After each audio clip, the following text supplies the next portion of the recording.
ಸಮಸ್ತ ವೀಕ್ಷಕ ಬಾಂಧವರಿಗೆ Ganesh Nayak Bardila Moodabidri mirrors YouTube channel ವತಿಯಿಂದ ಹಾರ್ದಿಕ ಸ್ವಾಗತವನ್ನು ಬಯಸ್ತೇನೆ. ಎಲ್ರಿಗೂ ಪ್ರಣಾಮವನ್ನು ಹೇಳ್ತೇನೆ.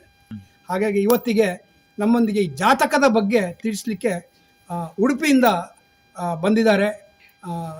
ಗುರುಪರಂಪರಾ ಜ್ಯೋತಿಷ್ಯ ಕೇಂದ್ರದ ಖ್ಯಾತ ಜ್ಯೋತಿಷ್ಯರಾಗಿರುವಂತಹ ಅವರು ದೈವಜ್ಞರೂ ಹೌದು.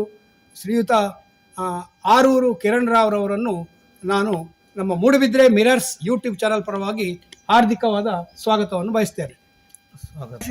ಈಗ ಪಂಚಮಾರಿಷ್ಟ ಅಂತ ಹೇಳಿದ್ರಿ, ಈಗ ಇಂಥ ಒಂದು ಕಾಂಬಿನೇಷನ್ ಬಂತು. ಪಂಚಮದಲ್ಲಿ ಒಂದು ಇದಕ್ಕೆ ಗುರುವಿಗೆ ಅಂತ ಎಣಿಸುವ, ಪಂಚಮದಲ್ಲಿ ಗುರು ಇದ್ದಾನೆ. ಯಾವ ಸ್ಥಿತಿಯಲ್ಲಿ ಇರಲಿ, ಉಚ್ಚ ಸ್ಥಿತಿಯಲ್ಲಿ ಇರಲಿ ಅಥವಾ ಅನಿಷ್ಟ ಸ್ಥಿತಿಯಲ್ಲಿ ಇರಲಿ, ಹೇಗೆ ಇರಲಿ, ಶತ್ರು ಕ್ಷೇತ್ರ ಇರಲಿ, ಆದ್ರೆ ಅಲ್ಲಿ ನೀವು ಶಾಂತಿ ಮಾಡ್ಬೇಕಂತ ಹೇಳಿದ್ರಿ. ಅಲ್ಲ, ಅಲ್ಲಿ ಅದಕ್ಕೆ ಒಳ್ಳೇದಾಗುದಿಲ್ಲ, ಅವ್ರಿಗೆ ಕೆಟ್ಟದ್ದು ಅಂತ ಹೇಳಿದ್ರಿ. ಹಾಗಾದ್ರೆ ಈ ಕೆಟ್ಟದ್ದಕ್ಕೆ ಪರಿಹಾರ ಏನಾದ್ರು ಉಂಟಾ?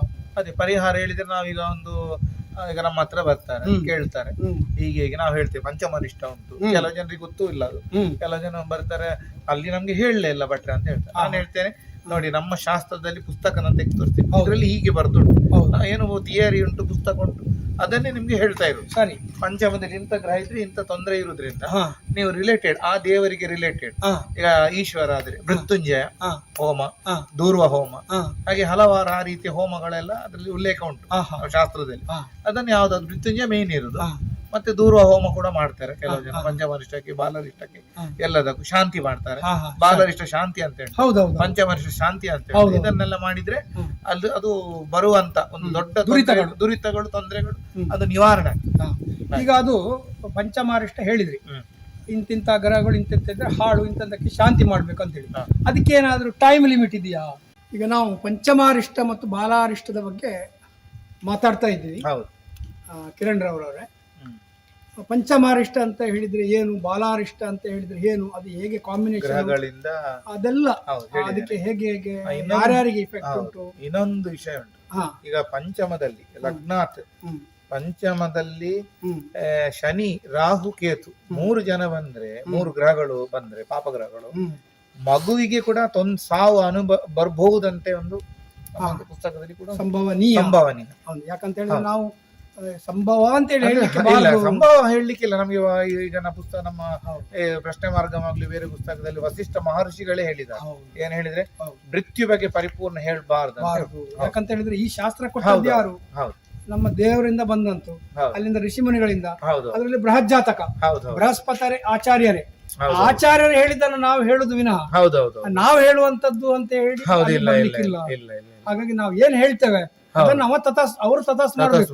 ಬೃಹಸ್ಪತಿ ಆಚಾರ್ಯರು ಅದನ್ನು ತಥಾಸ್ತು ಹೇಳ್ಬೇಕು, ಅದನ್ನ ನಾವು ಹೇಳ್ಬಹುದು. ಅವಾಗ ಅವರಿಗೆ ಇನ್ನೂ ಅಲ್ಲಿ ತಥಾಸ್ತು ಮಾಡ್ತಾರೆ. ಹಾಗೆ ಪಂಚಮಾರಿಷ್ಟ, ಬಾಲಾರಿಷ್ಟ ಬಗ್ಗೆ ನಾವು ಮಾತಾಡ್ತಾ ಇದ್ದೇವೆ. ಪಂಚಮಾರಿಷ್ಟ ಅಂತ ಹೇಳಿದ್ರೆ ಏನು, ಬಾಲಾರಿಷ್ಟ ಅಂತ ಹೇಳಿದ್ರೆ ಲಗ್ನದಿಂದ ಪಂಚಮ ಭಾವದಲ್ಲಿ 5ನೇ ಸ್ಥಾನದಲ್ಲಿ ಇಂತಹ ಗ್ರಹಗಳಿದ್ರೆ ಇಂಥವರಿಗೆ ಒಂದು ಅದರಲ್ಲಿ ಕೆಟ್ಟ ಪರಿಣಾಮಗಳು ಬೀರ್ತವೆ.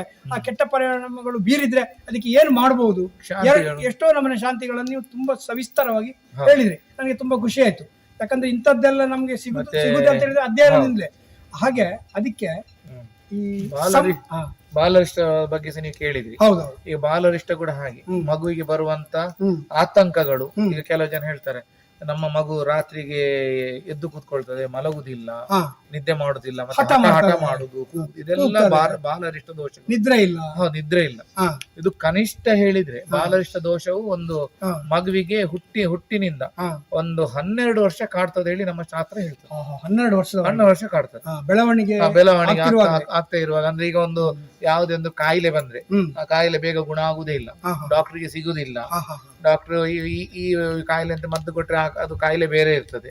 ಆ ರೀತಿ ಆವಾಗ ನಾವು ಏನ್ ಹೇಳ್ತೇವೆ, ಜ್ಯೋತಿಷ್ಯತೆ ಹೋಗಿ ಅದಕ್ಕೆ ಸೂಕ್ತ ಪರಿಹಾರ ಅಂದ್ರೆ ಗ್ರಹ ಶಾಂತಿಗಳು ಉಂಟು, ಮತ್ತೆ ಮೃತ್ಯುಂಜಯ ಹೋಮ ಉಂಟು, ಮೃತ್ಯುಂಜಯ ಜಪ ಉಂಟು, ಪಾರಾಯಣ ಉಂಟು, ದೇವ, ಇಂಥದೆಲ್ಲ ಮಾಡ್ತಾ ಹೋದ್ರೆ ಅದರ ದೋಷ ಎಲ್ಲ ನಿವಾರಣೆ ಆಗಿ ಆ ಮಗುವಿಗೆ ಆರೋಗ್ಯ ವೃದ್ಧಿಸ್ತದೆ. ಈಗ ಮೃತ್ಯುಂಜಯ ಜಪ ಅಂತ ಹೇಳಿದ್ರಿ, ಇದು ಪುರೋಹಿತರ ಮೂಲಕವೇ ಮಾಡಿಸತಕ್ಕ ಪುರೋಹಿತ ಮಗುವಿನ ತಂದೆ ಹೇಳ್ಬೋದು ನಾಮ ಜಪವನ್ನು ಹೇಳಬಹುದು.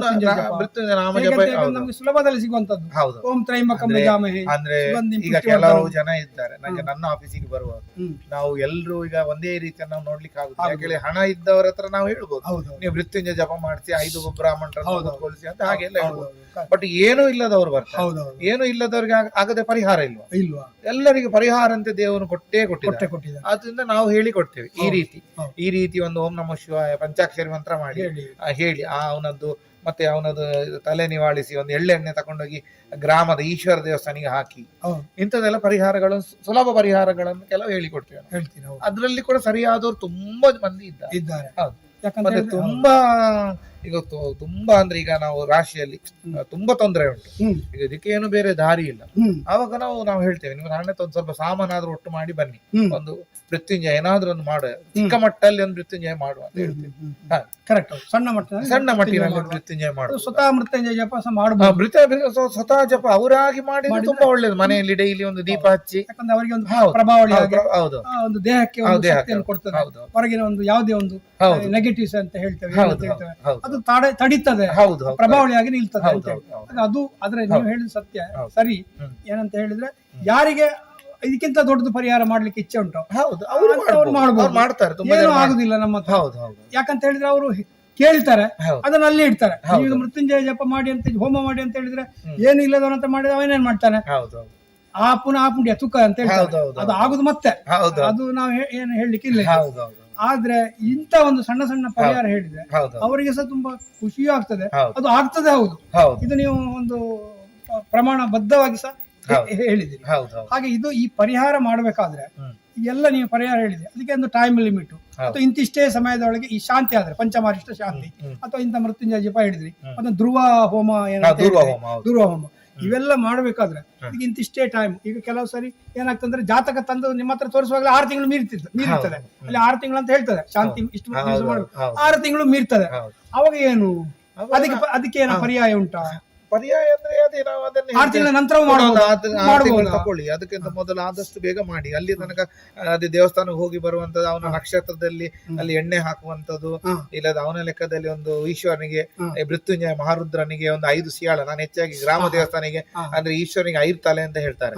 ಅದೇ ಆದ್ರಿಂದ ಈಶ್ವರನಿಗೆ 5 ಸಿಯಾಳನ್ನು ಕೊಡಿಸ್ತೇನೆ ಹೆಚ್ಚಿನಾಗಿ ಮೃತ್ಯುಂಜಯನಿಗೆ. ಆಗ ಅಂತ ಕೊಟ್ಟು ಎಷ್ಟೋ ಪರಿಹಾರದ ಲಕ್ಷ ಜನಗಳು ಇದ್ದಾರೆ. ಹಾಗೆ ನೀವು ಹೇಳಿದಕ್ಕ ಸತ್ಯ. ಯಾಕಂತ ಹೇಳಿದ್ರೆ ಈ ಗ್ರಾಮದಲ್ಲಿ ನಾವು ಹುಟ್ಟಿದ ಮೇಲೆ ಈ ಗ್ರಾಮದ ಅಧಿದೇವತೆ, ಈ ಗ್ರಾಮದ ದೇವರು ಯಾರಿದ್ದಾನೋ ನಾವು ಅವನನ್ನು ಮರಿಲಿಕ್ಕೆ ಸಾಧ್ಯವೇ ಇಲ್ಲ. ಯಾಕಂದ್ರೆ ನಮ್ಮ ಗುರುಗಳು ಹೇಳ್ತಿದ್ರು, ಪ್ರಥಮವಾಗಿ ನೀನ್ ಎಲ್ಲಿ ಹುಟ್ಟಿದ್ಯಾ ಆ ನಿನ್ನ ಹುಟ್ಟಿಸಿದ ತಾಯಿಗೆ ಮೊದಲು ಸೀರೆಯನ್ನು ಕೊಡ್ಬೇಕು ನೀನು, ಮತ್ತೆ ಊರಿನವ್ರಿಗೆ ಸೀರೆ ಹಂಚ್ತಾ ಹೋಗು, ಅದು ತೊಂದ್ರೆ ಇಲ್ಲ ಅಂತ ಹೇಳಿ.